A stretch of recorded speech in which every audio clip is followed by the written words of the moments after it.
Le retour du Dino, oui, le Dino de Laurentiis, un producteur malin qui va enclencher un deuxième film Conan parce que l'acteur est sur Terminator de James Cameron et que ça dérange le mogul parce que la star est sous contrat avec lui. Là, Arnold va donc s'envoyer ce destructeur, puis Calidor et le contrat pour pouvoir se lancer dans le vrai Hollywood et devenir la star que l'on connaît.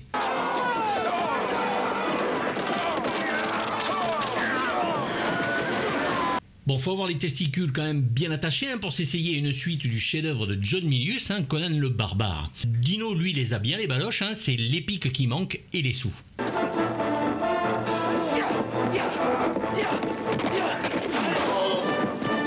Alors le Arnold va donc s'engager par obligation, mais il adore le personnage, il veut remettre le couvert et est très excité à l'idée de travailler avec Richard Fleischer, l'homme qui réalisa les Vikings avec Tony Curtis et Kirk Douglas, que l'Autrichien adore et dont John Milius était inspiré pour le premier Conan. Assez étonnamment, l'histoire est bien plus proche de l'auteur des livres Robert Howard que le premier film, mais il va y manquer tout ce qui faisait le piment de celui de Milius, une philosophie et un souffle épique.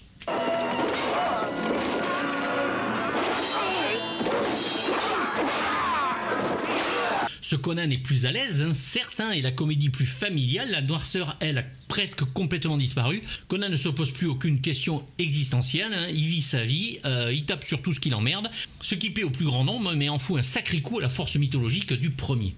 Que veux-tu de moi? J'ai besoin que tu m'aides. Non. Non?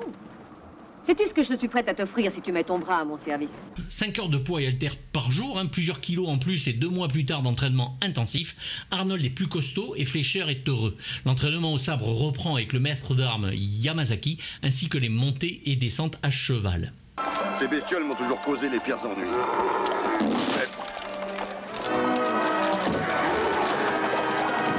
Plus d'action, de monstres et de magie que le premier, une méchante reine et un garde haut de 2,20 m, une princesse à sauver, une amazone, on a l'impression d'être dans de vieux péplums comme ceux où Steve Reeves montrait son savoir-faire. La créature maléfique, Dagot, pourrait sortir de chez Lovecraft, avec un corps de 3 mètres, bon sur le papier parce qu'elle fait quand même bien moins haut dans le film, créé par Carlo Rambaldi, habitué des productions de Laurentiis.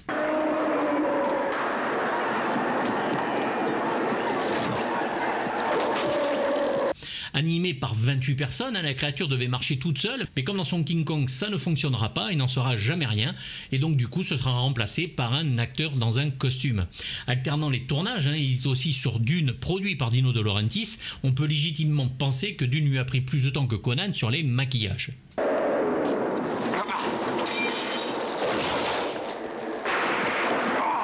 Comme d'habitude, les scènes prendront bien sûr beaucoup de temps, les effets de mécanisme foirant rapidement. Fleischer va cacher la misère en rajoutant une tempête en effets spéciaux, ce qui éloigne les yeux du spectateur des défauts de la créature. Bon, il est aussi à savoir que l'équipe de Rambaldi n'était constituée que de Mexicains locaux qu'il a dû former rapidement.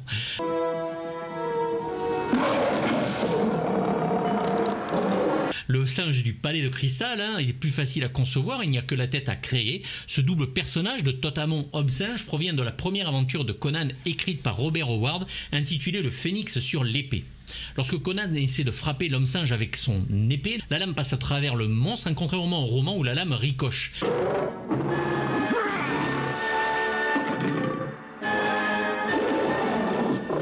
Par contre, l'homme-singe agonise de la même façon en s'allongeant et en se couvrant avec sa cape.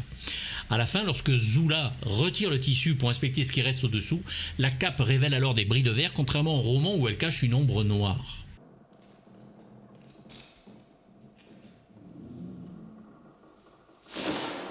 Malheureusement, il faut le dire, Richard Fleischer a vieilli et son cinéma aussi. Plus pépère que grandiose, Conan le Destructeur se regarde certes, mais sans la saveur du premier qui lui fait de l'ombre, voire une nuit sans fond.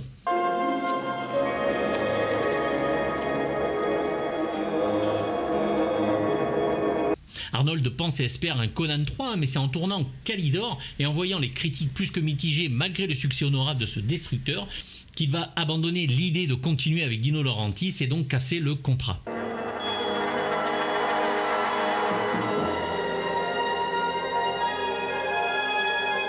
Avec un budget de 18 millions de dollars, ce Conan le Destructeur en rapportera quand même 31 millions aux USA et 1 285 000 spectateurs en France, ce qui est quand même pas mal.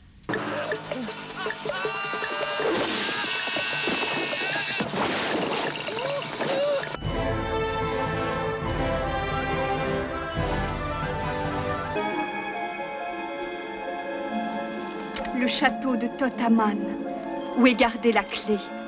68 ans, c'est l'âge du réalisateur Richard Fleischer quand il commence le tournage de ce Conan le Destructeur. Et il a réalisé des films, ce Richard Fleischer, 20 milieux sous les mers, chez Disney, Les Vikings, qui vont donc inspirer Milius pour Conan le Barbare, Le Voyage Fantastique, L'Étrangleur de Boston ou Soleil Vert, loin d'être manchot le bougre. Mais même s'il est féru d'action, il est fatigué, le pépère, et ça se voit.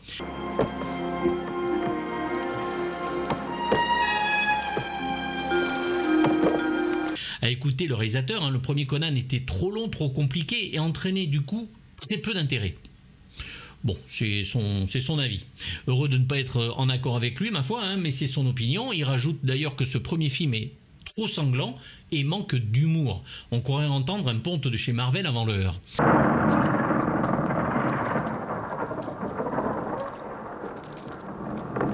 Travaillant sur Amityville 3D pour Dino De Laurentiis, c'est sa fille Raffaella qui eut l'idée d'engager le réalisateur des Vikings puisqu'ils l'ont sous la main. Autant aller à la source d'inspiration de Milius, ce dernier étant pris sur le tournage de L'Aube Rouge, il ne pouvait être disponible pour écrire le film et le tourner à temps.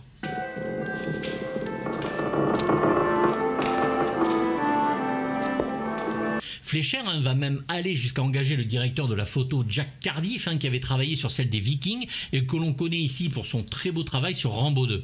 Il s'essaiera même à la réalisation plusieurs fois avec son excellent film Le Dernier Train du Katanga à la musique éblouissante de Jacques Loussier. Richard va donc corriger les erreurs, si l'on veut, du premier film et la bourrer d'humour en traiter son histoire très simple sans l'intellectualiser selon ses dires.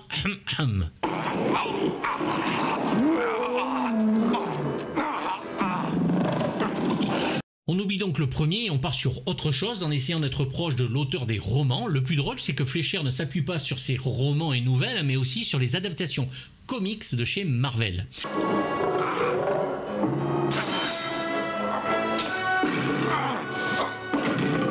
Les décors sont plus fastueux et kitsch, mais Fleischer continue de penser qu'ils sont meilleurs que chez Milius.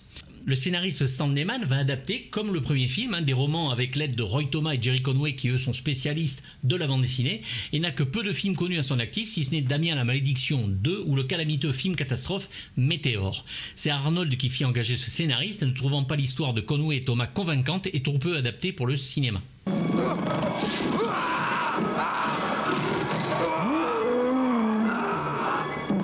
Dino De Laurentiis, toujours proche de ses sous, va lancer le tournage au Mexique dans la région de Churubusco en même temps que celui de Dune de David Lynch pour bien sûr des conditions financières plus qu'avantageuses. Les techniciens mexicains étant 3 fois moins payés que les Américains et le producteur satisfait va mettre cela à profit pour les décors.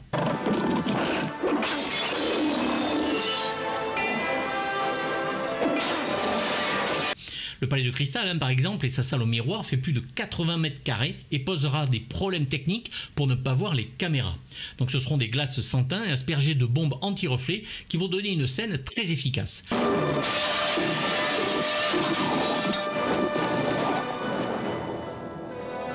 De même, une mousse de 6 cm va recouvrir le sol afin de ne pas blesser les cascadeurs pendant les scènes. De l'extérieur, c'est une maquette de 60 cm² posée sur un lac avec un faux ciel, des montagnes en carton-pâte et un faux brouillard autour.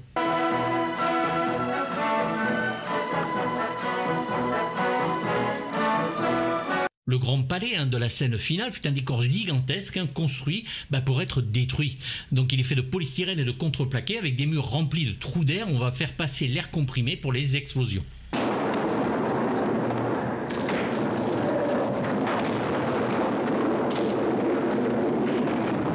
Beaucoup de perspectives forcées furent utilisées pour le palais pour qu'il ait l'air gigantesque. Le montage du film sera réalisé par Frank J. Uriost, dont le talent nous a tous fascinés, avec des films comme L'Emprise de Sidney Furie, Hitcher de Robert Harmon, Robocop de Paul Verhoeven, Piège de cristal de McTiernan, Roadhouse de Roddy Harrington, Total Recall et Basic Instinct, toujours du polo, Cliffhanger de Renny Harlin ou Tombstone de George Pan Cosmatos, et la liste est longue.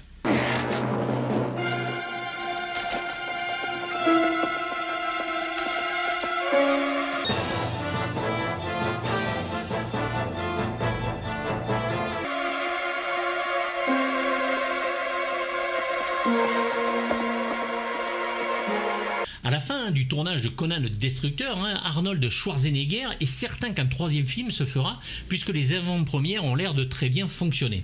Quelques Calidor et un Terminator plus tard, l'homme d'affaires comprendra vite qu'il faut se débarrasser du producteur italien Dino De Laurentiis et continuer avec des techniciens talentueux. James Cameron, Walter Hill, John McTiernan, Mark Lester ou Ivan Reitman lui apporteront la gloire et il préférera oublier Calidor et le contrat.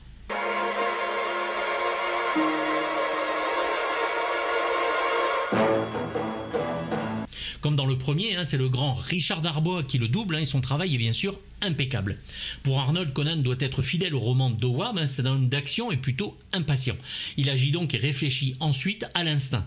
Pour l'humour, ce seront surtout les compagnons qui vont s'en charger, Conan étant imperméable à cela. Jusqu'au jour où enfin, il trouva son propre royaume et couronna son front encore lourd de peine.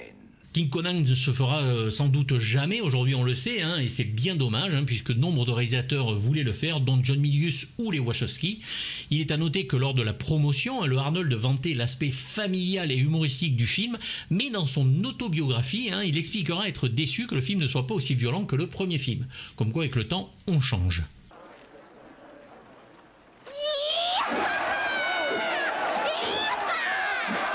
Grace Jones va jouer Zula, une guerrière assez extravagante, comme l'actrice, reine de la nuit et du disco et ex-mannequin de profession. Elle est ici armée d'une lance, elle fracasse ses ennemis et fait montre d'une sauvagerie assez authentique, mais aussi très caricaturale.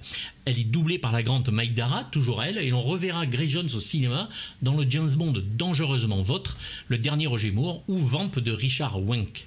Je jure solennellement que si Conan me permet de le suivre, il aura droit de vie et de mort sur moi.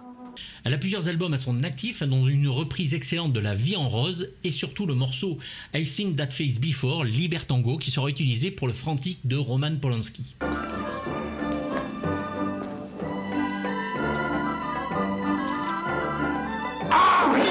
Wilt Chamberlain, qui joue Bombata, garde de la princesse à la taille impressionnante, avec ses 2,20 m, fut une grande star de la NBA et ce film fut son seul rôle au cinéma. Il est doublé par Tola Kukui, qui va doubler Monsieur Sulu dans le Star Trek sur les films, ou Booba Smith, lui aussi un grand géant en taille dans les Police Academy, et pas mal d'autres personnages.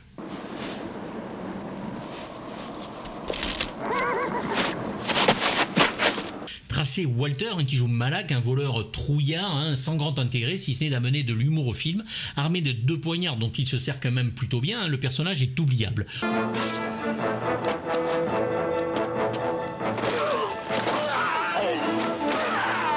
On l'a remarqué dans nombre de films, souvent des petits rôles, mais parfois qui marquent, comme en homme de main du Joker dans le Batman de Tim Burton, ou en témoin important dans le Erin Brockovich de Steven Soderbergh. Sa filmographie n'a pas à rougir, c'est Patrick Préjean qui le double, et dont le travail sur le monde du doublage est assez impressionnant.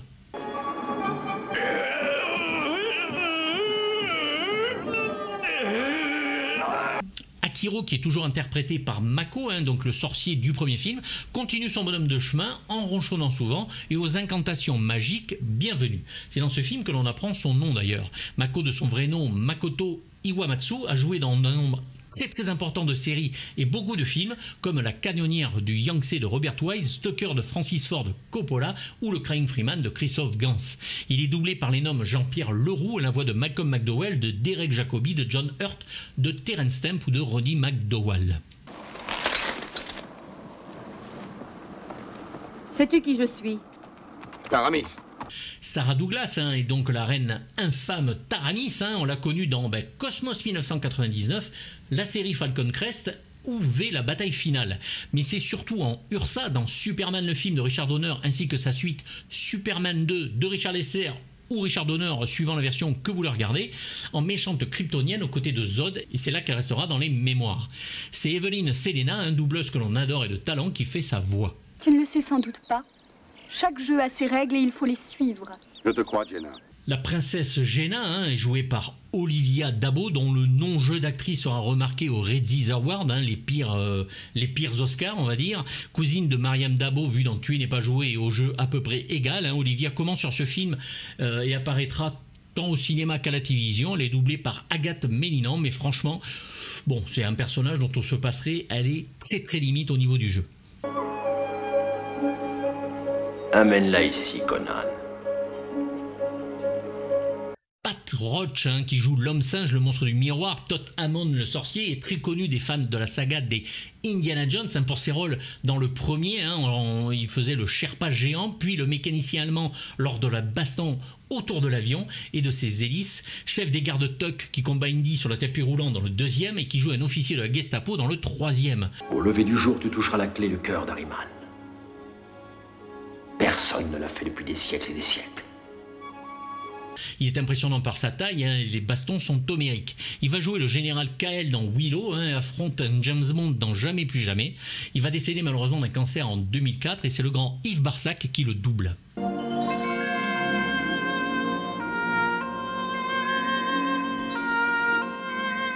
Sandal Bergman, la Valéria du premier film, ne revient que pour une petite apparition où elle est allongée sur le bûcher et ce sont des images qui viennent du premier film.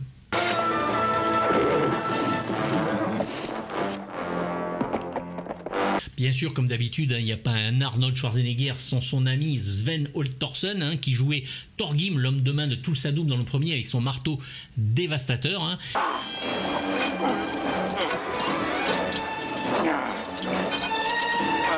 Ici, il va jouer Togra, hein, lors d'un petit duel à cheval puis à pied.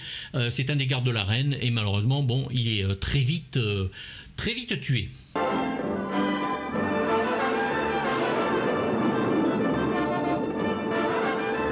Et enfin Dagot, hein, bien sûr, hein, comme ça ne marche pas au niveau de la machine, ben on va mettre un grand gars dans un costume, et ben c'est André le Géant qui va le jouer, hein, comme il ne parle pas, ça va très bien.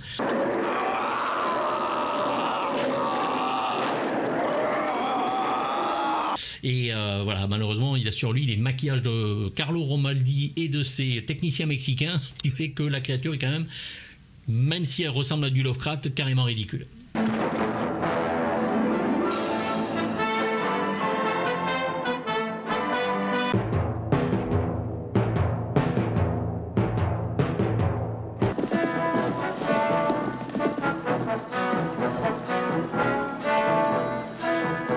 La musique, hein, de Basil Polidori, c'est sûrement la meilleure chose du film, hein, comme dans le premier, hein, elle est toujours primitive et brutale et surtout indémodable. Le score va sortir chez Varese Sarabande mais ne comporte pas l'intégrale du score.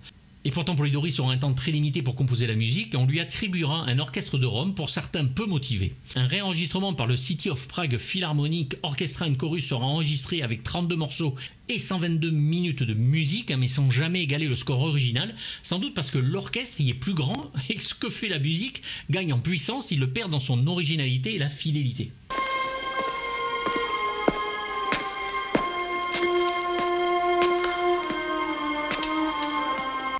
Tous les grands thèmes du premier film sont donc réutilisés et quelques nouveautés comme le thème de la reine Taramis ou celui de Malak ou de Todd Hammond. Alors malheureusement on attend toujours chez Intrada une version longue, hein, il nous l'avait promis, on ne l'a toujours pas.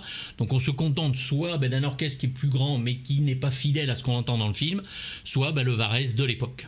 Polidori s'ajoutera des synthétiseurs et va nous lâcher une musique un peu moins épique que celle du premier mais diablement efficace.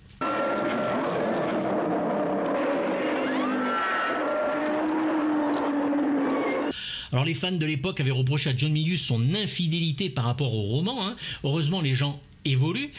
Sur ce second volet, de trop lourdes scènes empêcheront les fans d'être comblés, hein, en cause un réalisateur empoulé et impersonnel. Le film sera adapté en bande dessinée comme le premier chez Haredi chez nous, avec des dessins du grand John Buscema, mais en mode un petit peu automatique. Un petit reportage sur le film, il est d'ailleurs inclus. Donc c'est un film que j'ai pris du plaisir à revoir en faisant cette rubrique, je dois l'avouer. J'en avais un souvenir un peu moins intéressant, mais il est, voilà, bon, ça manque vraiment d'ampleur, ça manque vraiment de mythologie, mais ça reste un film qui se regarde avec de l'action, tout ce qu'on aime, et puis des beaux décors, des belles scènes et du fantastique, hein. Il y a un petit dragon animé qui enlève la princesse, des choses comme ça. Bon, c'est du dessin animé, ça se voit, mais on s'en fout, ça passe. Le film, ça passe, voilà, c'est empoulé, c'est pépère, mais ça passe très bien. Voilà, donc j'étais quand même assez surpris. Bon, je vais pas lui mettre une grande note non plus, hein, mais un petit... Bon, allez, on va lui mettre un petit 5 sur 6 pour le plaisir. Ça en vaut 4, 4,5, hein, mais j'ai envie d'être gentil avec Conan aujourd'hui. Je vous dis à bientôt, il y a du lourd qui arrive, un pouce haut, pouce bas, n'hésitez pas pour les commentaires. On se dit à bientôt, abonnez-vous, bye bye. Ceci est une autre histoire.